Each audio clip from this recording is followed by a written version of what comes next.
सभी भाई बहनों को जय सच्चिदानंद जी। जब कुरुक्षेत्र के मैदान को युद्ध के लिए तैयार किया जा रहा था तो बहुत बड़ी संख्या में हाथियों का इस्तेमाल पेड़ उखाड़ने और ज़मीन साफ करने के लिए किया गया। ऐसे ही एक पेड़ पर एक गौरैया अपने 4 बच्चों के साथ रहती थी। जब उस पेड़ को उखाड़ा जा रहा था तो उसका घोंसला जमीन पर गिर गया, लेकिन चमत्कारी रूप से उसके बच्चे बच गए। गौरैया के बच्चे अभी बहुत छोटे थे, जिसके कारण वे उड़ने में असमर्थ थे। कमज़ोर और भयभीत गौरैया मदद के लिए इधर उधर देखती रही। तभी उसने श्री कृष्ण को अर्जुन के साथ वहाँ आते देखा। वे दोनों युद्ध के मैदान की जांच करने और युद्ध की शुरुआत से पहले जीतने की रणनीति तैयार करने के लिए वहाँ गए थे। गौरैया ने श्री कृष्ण के रथ तक पहुँचने के लिए अपने छोटे पंख फड़फड़ाए और किसी तरह श्री कृष्ण के पास पहुँची और कहा, हे भगवान, कृपा मेरे बच्चों को बचाए, क्योंकि कल लड़ाई शुरू हो जाएगी और वे कुचल दिए जाएंगे। श्री कृष्ण जी बोले, मैं तुम्हारी बात सुन रहा हूँ, लेकिन मैं प्रकृति के कानून में हस्तक्षेप नहीं कर सकता। गौरैया ने कहा, हे भगवान, आप ही मेरे सब कुछ हैं। मैं अपने बच्चों के भाग्य को आपके हाथों में सौंपती हूँ। अब ये आपके ऊपर है कि आप हमें मारते हैं या बचाते हैं। आप कैसे क्या करते हैं वो मैं नहीं जान सकती। मैं स्वयं को अपने परिवार सहित आपको समर्पित करती हूँ।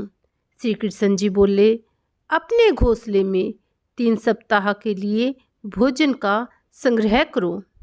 अर्जुन गौरैया और श्री कृष्ण जी की बातचीत से बिल्कुल अनजान थे और बार बार गौरैया को दूर भगाने की कोशिश कर रहे थे। श्री कृष्ण जी से बातचीत करके गौरैया अपने घोंसले में वापस चली गई। 2 दिन बाद शंख के उद्घोष से युद्ध शुरू होने की घोषणा की गई। कृष्ण ने अर्जुन से कहा कि अपना धनुष बाण मुझे दो। यह सुनकर अर्जुन हैरान रह गया, क्योंकि कृष्ण ने युद्ध में कोई भी हथियार नहीं उठाने की शपथ ली थी। अर्जुन मानता था कि मैं ही सबसे अच्छा धनुर्धर हूँ। अर्जुन ने श्री कृष्ण जी से कहा, भगवान, मुझे आज्ञा दे, मेरे तीरों के लिए कुछ भी अभेद्य नहीं है। श्री कृष्ण जी ने चुपचाप अर्जुन से धनुष लेकर एक हाथी को निशाना बनाया, लेकिन तीर हाथी को मार गिराने के बजाय उसके गले की घंटी में जा टकराया और घंटी टूटकर नीचे पड़ गई। अर्जुन यह देखकर अपनी हंसी नहीं रोक पाए कि श्री कृष्ण जी एक आसान सा निशाना चूक गए। अर्जुन ने कहा, भगवान, क्या मैं प्रयास करूं? श्री कृष्ण जी ने धनुष बाण वापस देते हुए कहा, नहीं, अभी कोई आवश्यकता नहीं है।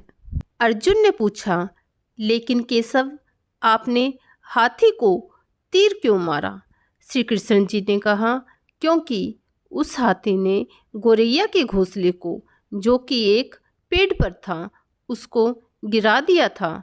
अर्जुन ने फिर पूछा, कौन सी गौरैया? इसके अतिरिक्त हाथी तो अभी भी स्वस्थ और जीवित है, केवल घंटी ही टूट कर गिरी है। श्री कृष्ण जी ने अर्जुन से कहा कि इस विषय में हम बाद में बात करेंगे और उसे शंख फूंकने का निर्देश दिया। युद्ध शुरू हुआ। अगले 18 दिनों में कई जानें चली गई और अंत में पांडवों की जीत हुई। एक बार फिर श्री कृष्ण जी अर्जुन को लेकर उसी मैदान पर गए। जंग के मैदान में चारों तरफ लाशें ही लाशें थी। श्री कृष्ण जी एक निश्चित स्थान पर रुके और एक घंटी जो कि हाथी पर बांधी जाती थी उसे देखकर विचार करने लगे। श्री कृष्ण जी ने अर्जुन से कहा कि क्या आप मेरे लिए यह घंटी उठाएंगे और इसे एक तरफ रख देंगे। अर्जुन को बिल्कुल समझ में नहीं आया कि श्री कृष्ण जी ने उन्हें यह धातु की घंटी उठाने का ही निर्देश क्यों दिया, क्योंकि युद्ध क्षेत्र में ऐसी बहुत सी चीज़ें बिखरी थी जिन्हें साफ करना बेहद ज़रूरी था।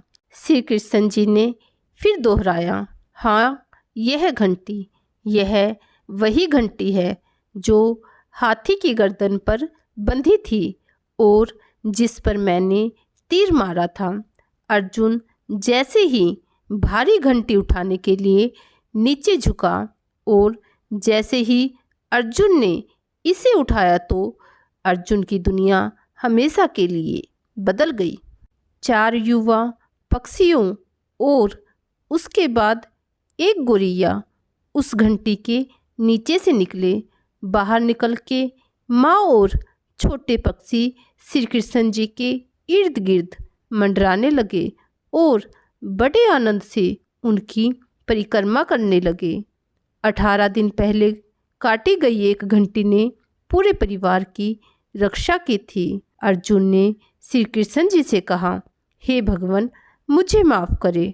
आपको मानव शरीर में देखकर और सामान्य मनुष्यों की तरह व्यवहार करते हुए मैं भूल गया था कि आप वास्तव में कौन हैं।